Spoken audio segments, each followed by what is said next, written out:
में आप लोगों का स्वागत है। हम लोगों ने पिछले पार्ट में 50 साइंस के महत्वपूर्ण प्रश्नों को देखा था और इस पार्ट में हम लोग 50 साइंस के और महत्वपूर्ण क्वेश्चन को देखेंगे जो आने वाले एग्ज़ाम जैसे BPSC, BSSC, Bihar SI, NTPC, SSC, group D आदि एग्ज़ामों के लिए काफ़ी कारगर है। तो आइए आज का हम लोग सेशन शुरू करते हैं। तो हमारा आज का पहला प्रश्न है, रेटिना पर बना प्रतिबिंब होता है। तो रेटिना पर बना प्रतिबिंब वास्तविक, उल्टा तथा वस्तु से छोटा होता है। दूसरे प्रश्न की ओर बढ़ते हैं, सूर्य प्रकीर्णन के कारण अंतरिक्ष यात्री को आकाश दिखाई देता है। तो सूर्य प्रकीर्णन के कारण अंतरिक्ष यात्री को आकाश काला दिखाई देता है। अगले प्रश्न की ओर बढ़ते हैं, जल का सर्वाधिक शुद्ध रूप है। तो जल का सर्वाधिक शुद्ध रूप है वर्षा का जल। ग्रीन हाउस प्रभाव गैस है। तो CO2 carbon dioxide green house प्रभाव गैस है। दाढ़ी बनाने तथा आँख, नाक, कान की जांच के में प्रयोग किया जाता है। तो किस दर्पण का उपयोग किया जाता है? अवतल दर्पण का उपयोग किया जाता है। नाभिक विखंडन में प्रयुक्त होता है। नाभिक विखंडन में प्रयुक्त होता है यूरेनियम।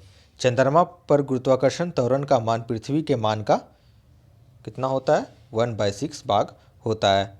द्रव अवस्था में पाई जाने वाली धातु है तो पारा, जो द्रव अवस्था में पाई जाती है। सुराही का पानी ठंडा होता है। सुराही का पानी ठंडा वाष्पीकरण के कारण होता है। दूध में पाई जाने वाली शर्करा है तो लैक्टोज दूध में पाई जाने वाली शर्करा है। अगले प्रश्न की ओर हम लोग बढ़ते हैं, अस्थाई तथा अस्थाई कठोरता दूर होती है। तो सोडियम कार्बोनेट से अस्थाई तथा अस्थाई कठोरता दूर होती है। जल में अस्थाई कठोरता का कारण है। तो जल में अस्थाई कठोरता का कारण कैल्शियम और मैग्नीशियम सल्फेट का घुला होना है। कैमरा, दूरबीन के लेंस, विद्युतीय बल्ब तथा धूप के चश्मे में प्रयोग होता है तो फिलेंट कांच का उपयोग होता है। पारा, तांबा तथा एल्युमिनियम के प्रमुख अयस्क हैं। तो इनके प्रमुख अयस्क हैं पारा का डोलामाइट तथा तांबा का लाइटर तथा एल्युमिनियम का प्रोनोकाइड है। कांसा मिश्र धातु है। तो कांसा जो है वो तांबा तथा टीन का मिश्र धातु है। आइए हम लोग अगले प्रश्न की ओर बढ़ते हैं, मनुष्य के मस्तिष्क का वजन होता है तो 1300 ग्राम, 1300 ग्राम मनुष्य के मस्तिष्क का वजन होता है। ऊँट का गर्भवधि काल होता है। ऊँट का गर्भवधि काल जो है वो 320 से 350 दिनों का होता है। गाय तथा भैंस का गर्भाधान काल है तो गाय का 280 से 300 दिनों के मध्य होता है। पैतृत्व का सिद्धांत करने में सहायक है तो DNA और फिंगरप्रिंट ये पैतृत्व का सिद्धांत में सहायता है। विटामिन ए का सर्वोत्तम स्रोत है। तो विटामिन ए का सर्वोत्तम स्रोत गाजर है तथा विटामिन सी का आंवला है तथा विटामिन डी सूर्य के प्रकाश से हमें मिलती है। हम लोग अगले प्रश्न की ओर बढ़ते हैं, जठर रस में पाया जाता है। तो जठर रस में हाइड्रोक्लोराइड अम्ल पाया जाता है। लाइकेन में परस्पर सहजीव मौजूद होते हैं तो कवक और शैवाल इसमें मौजूद होते हैं। लार में पाया जाने वाला एंजाइम है तो टाइलिन है जो लार में पाया जाता है। हीमोग्लोबिन में पाया जाने वाला तत्व है, हीमोग्लोबिन में लोहा पाया जाने वाला तत्व है। प्रोटीन का पाचन होता है तो प्रोटीन का पाचन जो है वो छोटी आंत में होती है। भोपाल गैस में रिसाव हुआ था तो भोपाल गैस में मिथाइल आइसोसाइनाइड का रिसाव हुआ था। यूरिया अधिकतम मात्रा में पाई जाती है तो यूरिया अधिकतम मात्रा में मूत्र में पाई जाती है। पेंसिन का एक उदाहरण है एंजाइम। एंजाइम जो है पेप्सिन का एक उदाहरण है, पेप्सिन का एक उदाहरण एंजाइम है। दूध में यह विटामिन नहीं पाया जाता है तो दूध में विटामिन सी नहीं पाया जाता है। टॉक्सिन है, टॉक्सिन एक जहरीला पदार्थ है। एंजाइम की रचना होती है अमीनो अम्ल से। फलों और सब्जियों में नहीं होता है तो विटामिन डी नहीं होता है, जो कि विटामिन डी सूर्य के प्रकाश से हमें मिलता है। मलेरिया का परजीवी है तो मादा एनोफिलीज मच्छर मलेरिया का परजीवी है। मानव मूत्र में उत्सर्जित होता है विटामिन सी।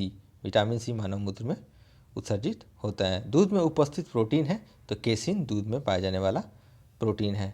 मेढक के हृदय में होते हैं 3 भाग। मेढक के हृदय में 3 भाग होते हैं। मानव शरीर की सबसे महत्वपूर्ण ग्रंथि है, तो सबसे महत्वपूर्ण ग्रंथि मानव शरीर की पिट्यूटरी ग्रंथि है। मानव शरीर में प्रयुक्त मात्रा में पाया जाने वाला है, तो प्रयुक्त मात्रा में मानव शरीर में कैल्शियम पाया जाता है। अनुवांशिकी के नियम का जन्मदाता है, तो ग्रेगर मेंडल अनुवांशिकी के नियम का जन्मदाता कहे जाते हैं। किसान का परम सहायक है, तो केचुआ किसान का परम सहायक कहलाता है। कोशिका शब्द का निर्माण किया था, तो रॉबर्ट ब्राउन ने कोशिका शब्द का निर्माण किया था। सबसे बड़ा फल तथा पुष्प है, तो सबसे बड़ा फल आर्किडियस है तथा सबसे बड़ा पुष्प रेफ्लेसिया है। स्तंभकंद, धनकंद, शकलकंद तथा प्रकंद का उदाहरण है, तो आलू अस्कलकंद का उदाहरण है तथा धनकंद के केसर का उदाहरण है तथा प्याज शकलकंद का उदाहरण है तथा अदरक प्रकंद का एक उदाहरण है। अमरूद, अंगूर, शरीफा तथा टमाटर के खाने योग्य भाग हैं, तो इनके खाने योग्य भाग फलवित्ती होते हैं। आम, पपीता तथा बेर से खाने योग्य भाग हैं। आम, पपीता तथा बेर में मध्य फलवित्ती इनके खाने योग्य होते हैं। अदरक तथा आलू के खाने योग्य भाग हैं, तो तना अदरक और आलू के खाने योग्य भाग हैं। पिट्यूटरी ग्रंथि पाई जाती है, तो मस्तिष्क में ये पाई जाती है। 2 प्रमुख अनुवांशिक रोग हैं, तो वो 2 प्रमुख जो हैं वो हैं वर्णांधता तथा हीमोफीलिया। थायरॉक्सिन हार्मोन स्रावित होती है थायराइड ग्रंथि से। मछलियाँ सांस लेती है, तो गिल्स द्वारा ये सांस लेती है। इन वीडियो में हम लोगों ने ये देखा कि बीपीएससी में पूछे गए प्रीवियस ईयर के साइंस के क्वेश्चन तथा अन्य एग्ज़ाम में ये पूछे गए प्रश्न हैं। इसी बेसिस पे आगे आप लोग तैयारी करें और आगे और भी मैं 50 महत्वपूर्ण क्वेश्चन पार्ट बाय पार्ट लेते आते रहूँगा। Thank you for watching. हमें साथ बने रहने के लिए बहुत बहुत धन्यवाद।